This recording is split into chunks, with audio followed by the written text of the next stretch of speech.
Hey everyone, I hope you're having a fantastic day. In today's video, I would like to cover the first portion of Unit 4, which covers the functional group of alkanes, including its structure, property, and also nomenclature.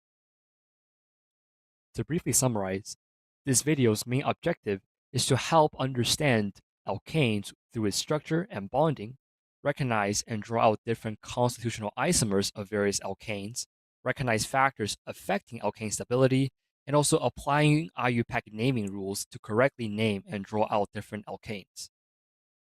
To start, let's briefly define a couple of terms that are relevant to this chapter. First, hydrocarbons are chemical compounds comprised of only carbon and hydrogen atoms. Particularly, alkanes are what you refer to as saturated hydrocarbons in which there are no pi bonds in a molecule, including double bonds or triple bonds. Next, constitutional isomers are chemical compounds with the exact same molecular formula but different bond connectivity. And they also have different nomenclature, which is one key way of identifying them. As seen in the very first picture, the two molecules are what you refer to as constitutional isomers because they have the same number of hydrogen and carbons, so therefore the same molecular formula, but different bond connectivity. On the other hand, the second picture showcases the exact same molecule, even though they might look different because they have the same connectivity and also have the same naming, basically nomenclatures, which will be mentioned later in the video. Lastly, with regards to molecular stability, we often refer to the term heat of combustion, which is defined as the total energy emitted after the complete combustion of a compound that generates carbon dioxide and water. It generally correlates with lower stability of the molecule because it indicates more stored energy in the form of potential energy in a molecule that gets released after the reaction. As seen in this diagram, branch structures are usually more stable and are lower in energy than straight chain structures. Next, moving on to the main topic of this video, alkane nomenclatures. So briefly put, nomenclature refers to the systematic naming of chemical structures using prefixes, suffixes, and roots. It was developed by IUPAC, which is an organization that stands for International Union of Pure and Applied Chemistry. The steps to basic naming of alkanes are as follows, but I know this concept might be daunting or confusing at first, so I'll be sure to illustrate the concepts with practice problems after discussing all the steps. To start, the very first step of naming is to identify the parent chain, which is the longest carbon chain in the molecule. And if there are more than one possible chains, though, pick the one with the most substituents. So substituents is basically defined as an atom or group of atoms attached to the parent structure, besides just basic hydrogens, of course. Additionally, as seen in the table to the right, the parent chain are named with roots like meth, eth, or prop, depending on the number of carbons, and also is followed by ane, like methane, ethane, or propane, to indicate alkane. Usually, we just need to memorize the root up to the 12 carbons, which is dodec, and we'll be held accountable for anything higher. Next, the second step involves identifying and naming the substituents. So with alkyl groups or alkane substituents, for example, we replace the end from ane to YL while maintaining the roots. So like methyl, ethyl, propyl, butyl, and so on, as illustrated in this table. Sometimes, if the chemical structure is extremely big with complex substituents, you basically repeat step 1 with the substituent itself by locating the longest chain within it and naming that chain in other side groups.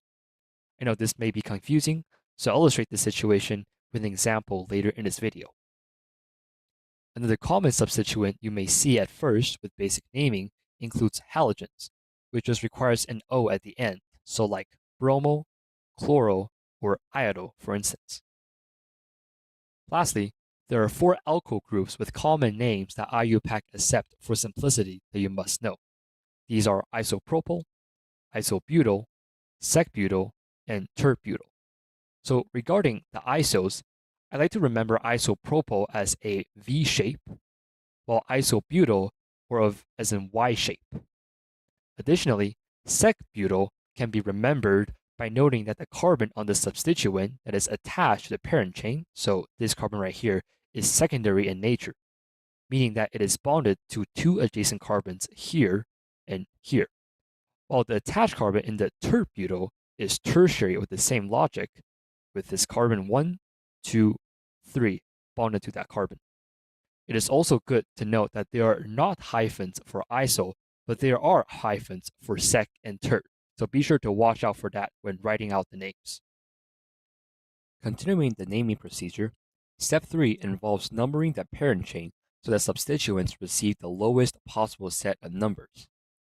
If numbering from either end of the chain gives the same result for the first substituent, then use the second substituent as a tiebreaker and make sure that receives the lowest number, and continue this process as needed.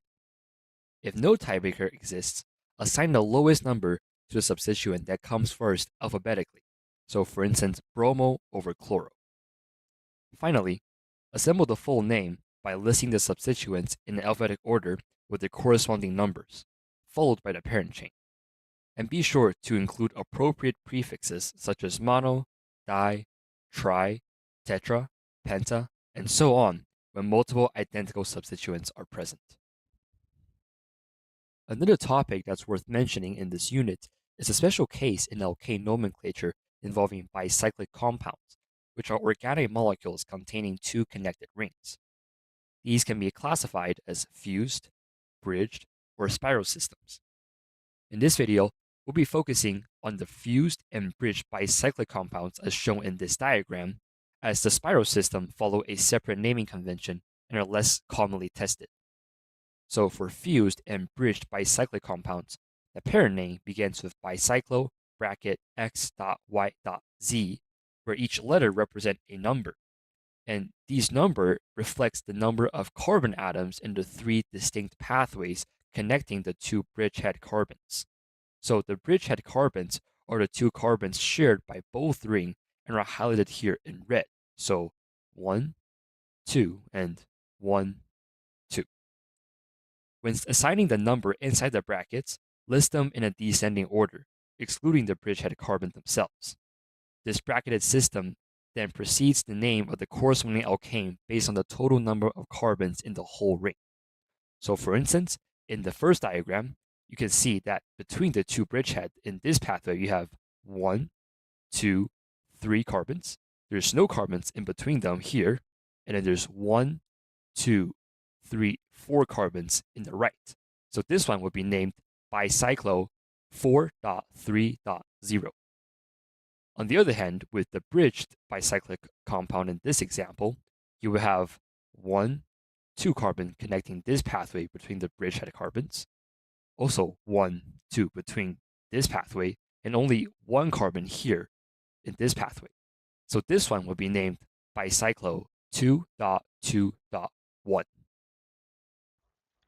With all these in mind, let's try to do a couple of practice problems to help understand and visualize all the procedures for nomenclature. So starting off with number 1, we'll try to name this molecule in IUPAC naming. So first, the very first step is to identify the parent chain with the longest number of carbons in the chain. And in this case, you can easily tell that the longest chain would just be this linear one as it contains 7 carbons. 1, 2, 3, 4, 5, 6, 7. So we know that our parent chain would be called heptane, hept for 7. Okay, so moving on to step 2 is to identify and also name substituents. In this case, we see 2, one located here and another one here. So this one right here is just a simple ethyl as it contains just 2 carbons. So I'll briefly write that down. However, this one over here is a bit more complicated because it's not just a straight chain. In this case, as I mentioned earlier in the video, we'll have to apply the same rules again with the substituent itself by finding the longest number of chains within that substituent. And a good thing to note is that you always start with a carbon that is attached directly to the parent chain, so that carbon right there. And in this case, the longest number of carbons would be 2, so 1, 2, with a substituent within the substituent located there. And also, to name it, we always start with the carbon bonded to the parent chain, so you put 1 right there, and also 2. So in this case, you would have one methyl, right? That basically indicates where that methyl is attached in the substituent, which is at that one location. One methyl and an ethyl, because the total longest chain within the substituent is 2 carbon. So it would be 1 methyl ethyl. Next, the third step is to try and number the parent chain. So in this case, if I start from left to right, I have 1, 2, 3, 4. So my first substituent is numbered 4. While if I do it from right to left, I have 1, 2, 3. So my first substituent is third carbon, which is lower number. So in this case, in this molecule, I would number it from right to left. Okay, so now with everything numbered, step 4 is to basically put everything together. And the way we do that is always to list the substituent first with their number, but in alphabetic order. So in this case, I see that E in ethyl go before N in methyl. So I'll list ethyl first. And ethyl is located on the third carbon of the parent chain. So I will put 3 ethyl. And they're always separated by these hyphens in between. So next, with the 1-methyl ethyl right here, this would be at the fourth location, so the fourth carbon. So I'll put 4. And since this is a more complex substituent, we usually put a parenthesis within it to avoid confusion. So it'll be 4, 1-methyl ethyl. And then lastly, we have heptane, which is the actual parent chain itself. So heptane.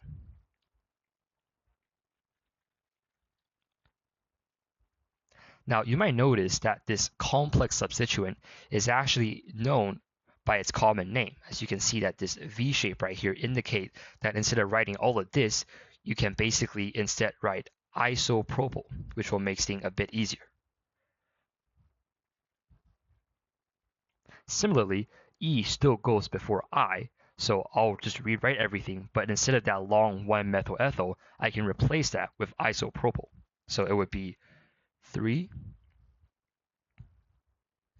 ethyl, 4 isopropyl,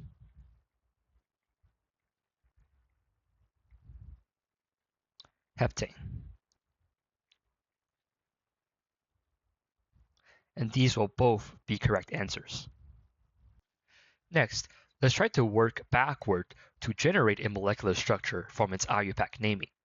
So in this case, for practice number 2, let's try to draw the structure for 1-tert-butyl, 2-ethyl, 4,4-dimethyl cyclohexane. This might sound like a lot, but it's actually easier than it looks. So first, what I'd like to do is to identify the parent chain, which in this case is cyclohexane. And the cyclo in front of the hexane just indicate that this alkane structure is a ring. So with 6-carbon hexane, it will exist as a hexagon. Next, let's try to analyze each of the substituents, starting off with tert-butyl. So tert-butyl is one of the 4 common names that we have to remember in this chapter, and it looks something like this,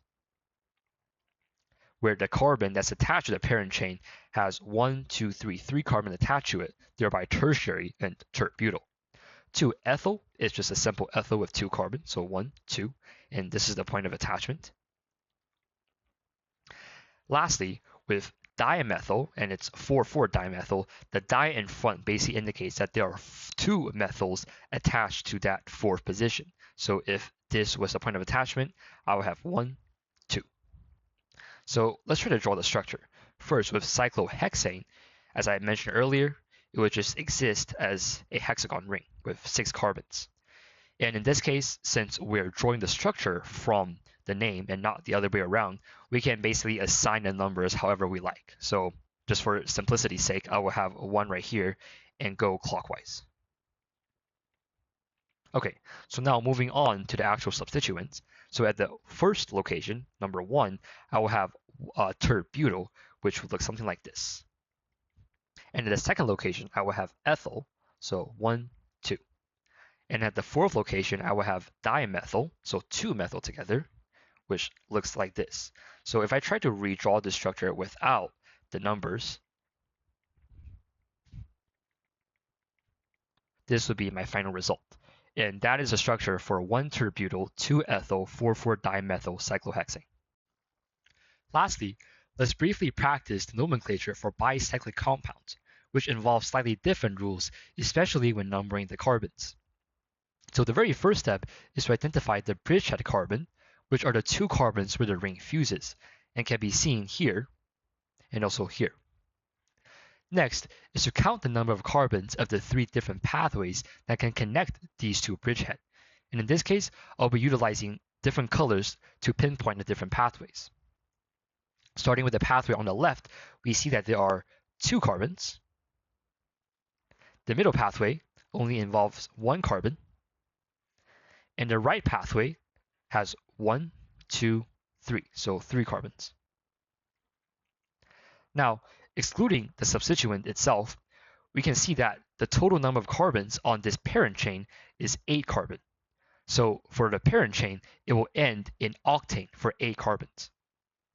To put this together, we will have the parent chain as bicyclo, bracket.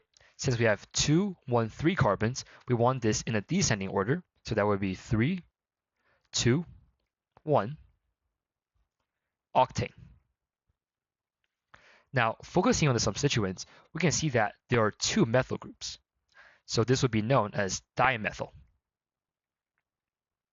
Next, regarding numbering the carbons, you might jump to the conclusion to start at this carbon since that assigned the substituent with the lowest number.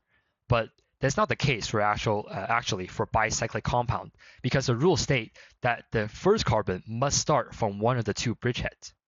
And in this case, for this specific structure, since the substituent is exactly in the middle of these 2 bridgeheads, it doesn't really matter which bridgehead you start off with.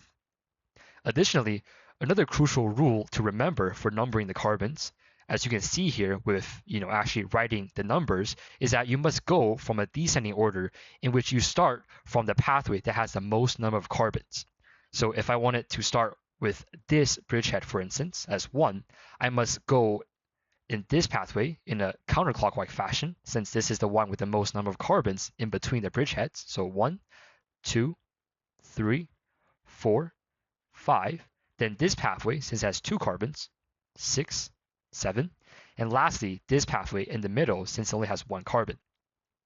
Now, after numbering this, we can see that substituent, these 2 dimethyl, is located on carbon number 3. So then, for the actual IUPAC naming of this compound, we'll start off with 3, 3, dimethyl. And in this case, we require 2 numbers to indicate the exact location of both methyl groups. So if I just put 3-dimethyl, it is not clear to me whether the second methyl is also on 3rd carbon, or maybe it could be on other carbons. So in this case, you must have 3,3-dimethyl, and you just connect to the parent chain, which is bicyclo, octane. In conclusion, the correct IUPAC naming for this compound right here would be 3,3-dimethyl bicyclo 3,2,1-octane.